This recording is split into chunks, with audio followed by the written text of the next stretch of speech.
இதோ பாருமா, அவங்க மோசமான நிலைமையில இருக்காங்க. ஆபரேஷன் பண்ணணும். அதுக்கு ஒரு 15,000 ரூபாய் தேவைப்படும் நினைக்கிறேன். உடனடியாக ஏற்பாடு செய்யுங்க.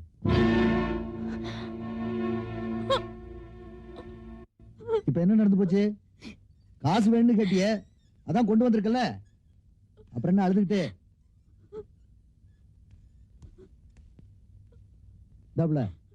இதுல 15,000 ரூபாய் இருக்கு.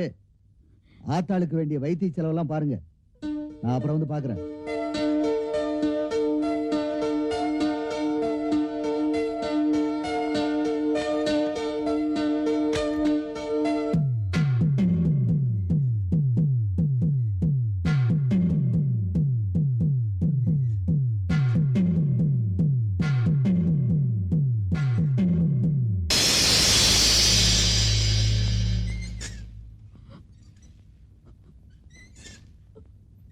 வாழ்ந்த வரைக்கும் நாச்சியம்மா மானஸ்தி தான்.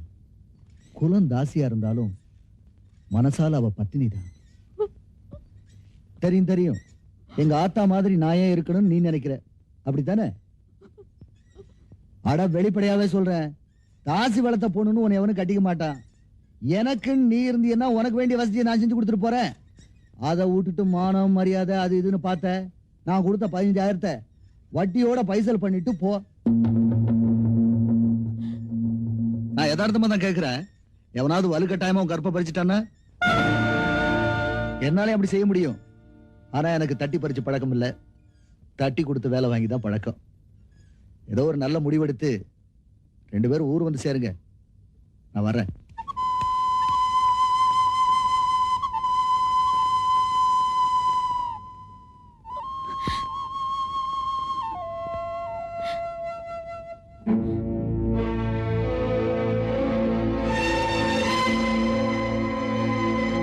வயசான என்ன காப்பாத்துறதுக்காகவும், ஆத்தா நாச்சியம்மைக்காகப்பட்ட கடனை தீக்கிறதுக்காகவும் கவுண்டர் சொன்ன வார்த்தைக்கு கட்டுப்பட்டு தாயம்மா இந்த கிராமத்துக்கு வர சம்மதிச்சது.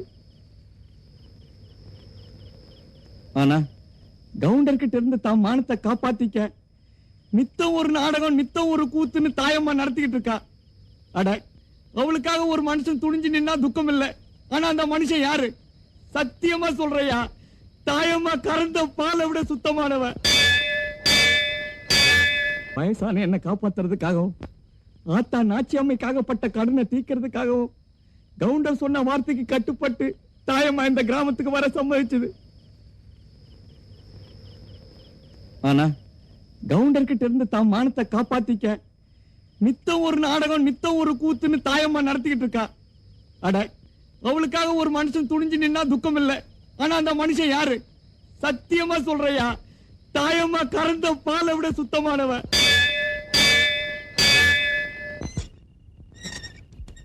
சத்தியமா சொல்றையா, தாயம்மா கறந்த பாலை விட சுத்தமானவ. அட, அவளுக்காக ஒரு மனுஷன் துணிஞ்சு நின்னா துக்கம் இல்லை. ஆனா அந்த மனுஷன் யாரு?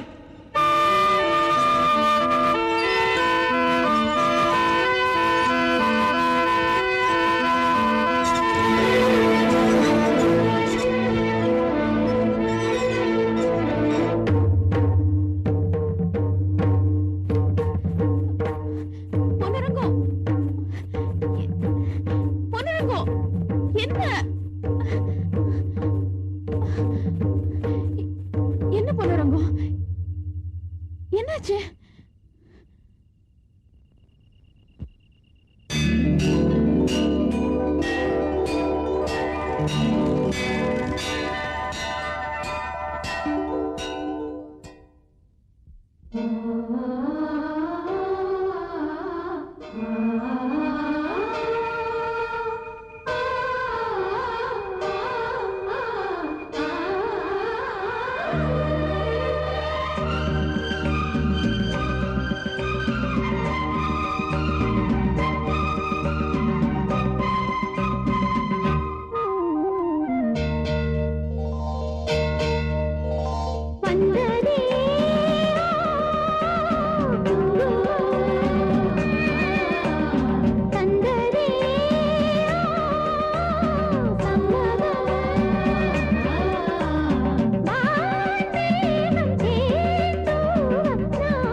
அந்த பிள்ளைக்கு இப்படி ஒரு மனுஷன் கிடைப்பானான்னு இத்தனை நாள் ஏங்கிக்கிட்டு இருந்தேன்.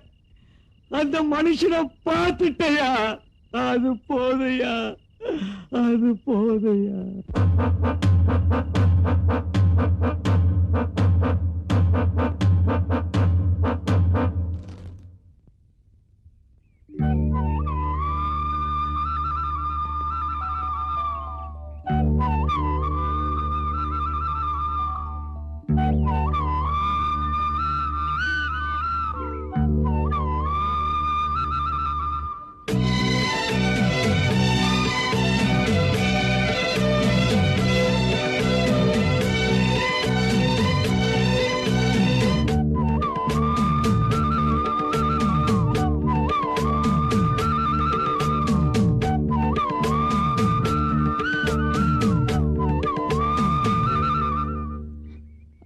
பொன்னுரங்க ஏன் இப்படி பார்க்கணும்? நான் ஒரு நல்ல முடிவோட தான் வந்திருக்கேன். நான் ஒரு முடிவு எடுத்திருக்கேன். அப்பாரு அதை ஆத்திரப்படாம கேட்கணும். சொல்லு. நில்லுங்க நில்லுங்க, வலது கால எடுத்து வச்சு வாங்க. அது இதாங்க நம்ம இருக்கிற இடம். இது சமையல் கட்டு, புளி இடை பருப்பு கிருப்பு எல்லாம் இருக்கு, சமைச்சுக்கலாம். இதே நம்ம கட்டில், நான் படுக்கிற இடம். இந்த கைத்து கட்டில் தான், ஆனா நானே பின்னது. அங்க பாத்தீங்களா தட்டி, அதான் குளிக்கிற இடம். என்னங்க அப்படி பாக்குறீங்க? நம்ம வீட்டுல எல்லா வசதியும் இருக்குங்க. என்ன பாக்குறவங்க குடிசைன்னு சொல்லிக்கிறாங்க, அவ்வளவுதான். இருக்கிறதுக்கு ஒரு குடிசை, புருஷன் சொல்லிக்க ஒரு நல்ல மனுஷன் இருந்தா போதும். எனக்கு இந்த சொத்து சொகம் எதுவுமே வேண்டாம். வீட்டு சொத்து இருக்குங்க, பாக்குறீங்களா?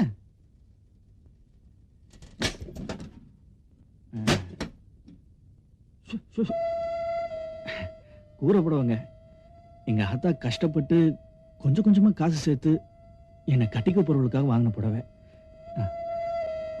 ஆனா கடைசி வரைக்கும் என் ஆத்தாளுக்கு அந்த பாக்கியமே கிடைக்கல. என்னங்க புடவையே பார்த்துட்டு இருக்கீங்க? இல்ல, இந்த புடவையில உங்க ஆத்தாவோட ஆசையும் உன் மனசையும் பார்த்தேன். என் மனச பாத்திருந்தா நீங்க பார்த்த மாப்பிள்ளை என் கழுத்துல தாலி கட்டிருப்பா.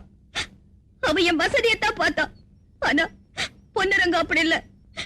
என்ன பொண்ணு கேட்டு வான்னு சொன்னதும் என் வீடு அந்தஸ்தெல்லாம் பார்க்காம அவங்க ஆத்தால அனுப்பி வச்சான். அவன் தான் மனுஷன். அந்த மனுஷன் தான் என் புருஷன். நிறுத்துங்க.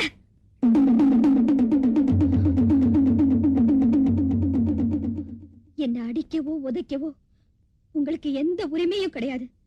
ஏன்னா இந்த நிமிஷத்துல இருந்து நான் பொன்னுரங்கத்தோட பொண்டாட்டி. நான் முடிவு பண்ணிட்டேங்க. என்ன நம்பி என் வீட்டுக்கு வந்திருக்கீங்க. இதனால எந்த பிரச்சனை வந்தாலும் சரி, அதை சந்திக்க இந்த பொன்னுரங்க தயாரா இருக்கு.